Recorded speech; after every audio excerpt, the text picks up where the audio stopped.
নমস্কার বন্ধুরা, আমি ছন্দা। কেমন আছো সকলে? আশা করি সকলে খুব ভালো আছো। আমিও বেশ ভালো আছি। আমার আরও একটি নতুন ব্লগে তোমাদেরকে জানাই অনেক অনেক স্বাগত। তো বন্ধুরা, একটু বেরিয়েছি, যাচ্ছি হচ্ছে আমার বড় দিদির বাড়ি। তো হঠাৎ করেই প্রোগ্রামটা হলো। আসলে কদিন ধরেই যাব বলছি, দিদি শরীর অসুস্থ বলে ঠিক অনেক দিন হয়ে গেল আমাদের বাড়ি আসতে পারছে না, আর আমাকেও বলছে যাওয়ার জন্য।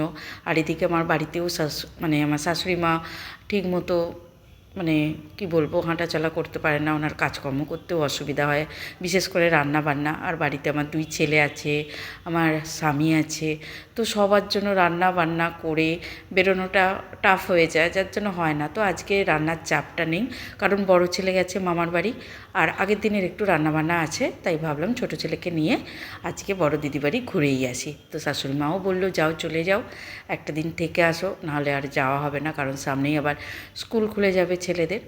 তো সেই জন্যই আর কি যাওয়া হঠাৎ করেই। তো দিদিকে ফোন করেছিলাম, বললাম অপেক্ষা কর একটু, আমি যাচ্ছি, তারপরে এই দুজনে মিলে গিয়ে রান্নাবান্না করব। কারণ দিদির পায়ের কন্ডিশান এতটাই খারাপ, কাজ করতে ওর খুবই কষ্ট হয়, সেটা বুঝি।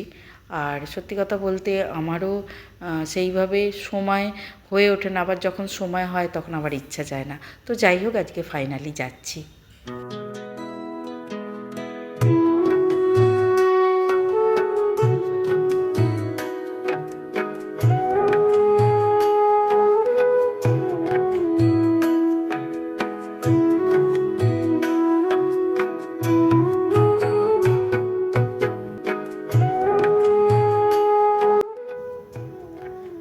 তো বন্ধুরা দেখো, দিদি বাড়ি চলে এসেছি, আর এখানে এসে দেখছি দিদি অলরেডি ভাত বসিয়ে দিয়েছে। বাইরের একটা কাঠের উনুন করেছে, যেহেতু জামাইবাবু আমার কাঠের কাজ করে, এখন জামাইবাবু বাড়িতেই কাজকর্ম করছে, আর অনেক কাঠ থাকে। এমনি তো গ্রামের ব্যাপার, তো কাঠ পাওয়া যায়, তো সেই জন্য দিদি কাঠের উনুনে রান্না করতেও ভালোবাসে আর কি। আর কাঠের উনুনে রান্না তো ভালোই লাগে, গ্যাস আছে, কিন্তু দিদি বেশিরভাগটাই কাঠের উনুনে রান্না করে। তো তোমাদেরকে সবটাই ডিটেলসে বলে দিলাম। আর এই দেখো, দিদির ছোট্টখাট্টো বাড়ি, এখানে অনেক ঝুড়ি বা এগুলোকে বাজরা বলে, কারণ কি বলো তো, এইগুলো সাহায্যে আলু তোলা হয়েছে। দিদিদের আলু চাষ হয়েছিল, সেগুলো এর সাহায্যেই তোলা হয়েছিল। এখন তো সব স্টোরে দিয়ে দিয়েছে। তো যাই হোক, এখানে জামাইবাবু একটু মাছ এনেছে, 2 রকম মাছ, একটা হচ্ছে রুই মাছ, আর একটা হচ্ছে তোমার বাটা মাছ। তো এসে দেখলাম দিদি মাছগুলোকে ধুচ্ছে আর কি। আর ওদিকে আমার বড়মশাই বলল একটু লাউয়ের জুস খাবে। তো দিদি বাড়িতে লাউ গাছ করেছে, আর প্রচুর বড় বড় লাউ হয়েছে। কচি লাউয়ের জুস খেতে না খুব সুন্দর লাগে, আর সেটা আমার বড়মশাই খুব ভালোবাসে। এসেই বায়না জুড়েছে, জানো তো। তো কী আর করা যাবে, একটুখানি লাউ, টমেটো, গোলমরিচ, একটু বিট নুন দিয়ে ওকে একটু জুস বানিয়ে দিলাম। আর এখানে আমার খেতে ইচ্ছা করছিল ডিম সেদ্ধ, তা বাড়িতে সেভাবে আমি কিছুই খেয়ে আসিনি। আর ডিম সেদ্ধটা বাড়িতে ঠিক খাওয়া হয় না, জানো তো, কাজের মধ্যে এটা ওটা, বাড়িতে ডিম থাকলেও ইচ্ছা করে না। তো যাই হোক, আজই ইচ্ছা করছিল, তো কাঠের উনুনে বসিয়ে দিয়েছি। 4টে ডিম এনে দিদিকে বললাম সেদ্ধ কর, 4 জনে খাবো, আমি, জামাইবাবু, দিদি আর আমার ছেলে। তো বড়মশাইকে ওকে একটু জুস করে দিয়েছিলাম, ও তো জুস খেয়ে বাড়ি চলে গেছে। আর এখানে দেখো, দিদি ভাত হয়ে গেছে, বসিয়ে দিয়েছে মাছ। তো করলা ভাজা, পটল ভাজা হবে, আর মাছ দিয়ে, আলু দিয়ে, বড়ি দিয়ে একটা তরকারি হবে। আর এই তরকারিটা না আমার খুবই পছন্দের, আর দিদির হাতের এটা কিন্তু দারুণ লাগে খেতে, সত্যি বলছি। আমি বাড়িতে করি, কিন্তু এইভাবে ঠিক দিদি যে স্বাদটা আনে সেইটা হয় না, সত্যি বলছি একদম। এক একজনের হাতে এক একটা স্পেশালিটি থাকে না, সেই রকম আর কি। তো দিদির রান্নাবান্না তো কমপ্লিট, পুরোটা ডিটেলসে শেয়ার করলাম না, কারণ ভিডিও ধরার মতো কেউ ছিল না, ক্যামেরা করার মতো আর কি। আর সত্যি কথা বলতে দিদিকে একটু হেল্প করেছিলাম, আর গল্প করতে করতেই রান্নাবান্না হলো। সুন্দর রান্না হয়েছে, একদম সিম্পল অথচ সুন্দর। তো সকলে মিলে, জামাইবাবু, আমি, আমার ছেলে, দিদি, সকলে মিলে খেতে বসে গেছি। চলো আগে খাওয়া দাওয়াটা করে নিই, তারপর আবার তোমাদের সাথে কথা বলবো।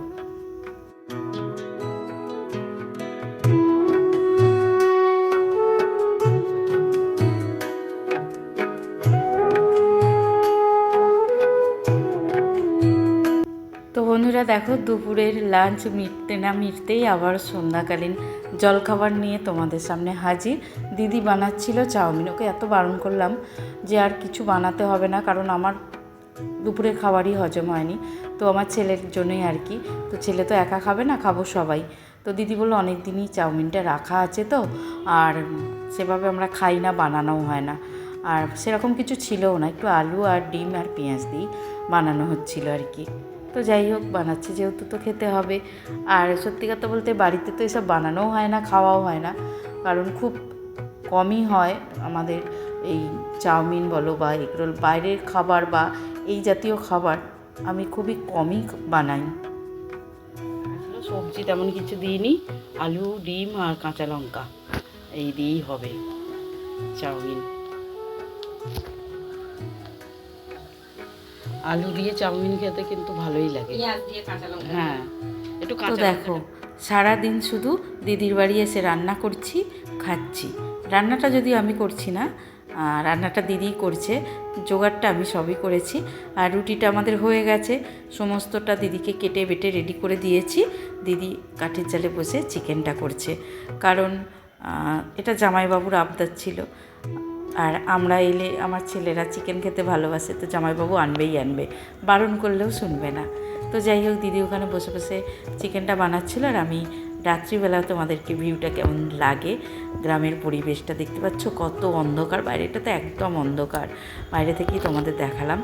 আর এই হচ্ছে দেখো দিদির বাড়ির এন্ট্রি। তো দিনের বেলাও দেখিয়েছি একটু, রাতে মানে ভিউটাও তোমাদের দেখাচ্ছি।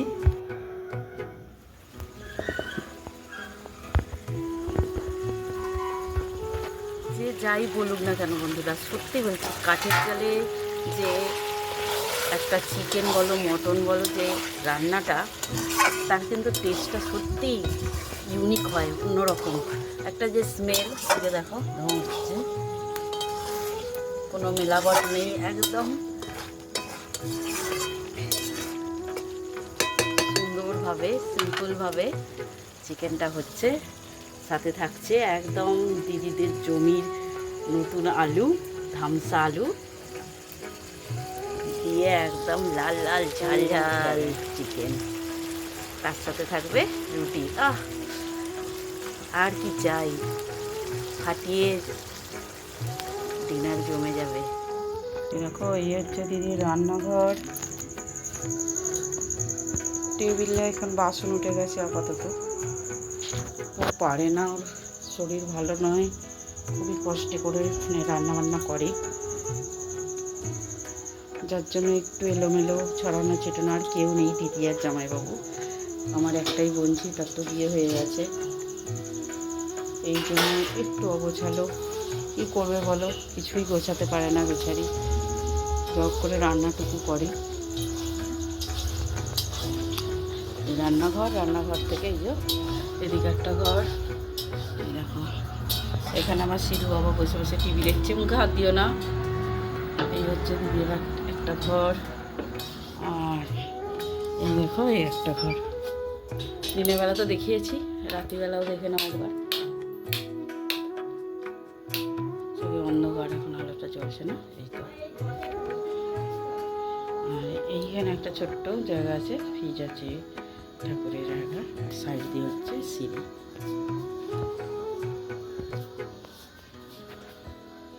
আসলে কী ব্যাপার বলো তো, দিদিকে না পুরোটাই ঠকিয়ে দেওয়া হয়েছে, মানে শ্বশুরবাড়ির লোকজন একদমই ঠকিয়ে দিয়েছে, কিছু করার নেই। খুবই কষ্ট করে যা হোক করে এই বাড়িটুকু দাঁড় করিয়েছে, সবাই সবটুকু ভালোটুকু নিয়ে ওর ভাগে এই খুবই একটুখানি যায়। তো বন্ধুরা, আজকের ব্লগটা এই পর্যন্তই রাখলাম। ভালো লাগলে লাইক কমেন্ট শেয়ার করে আমার পাশে থেকে যেও। আবারও তোমাদের সাথে নতুন ব্লগ নিয়ে হাজির, ততক্ষণের জন্য টাটা।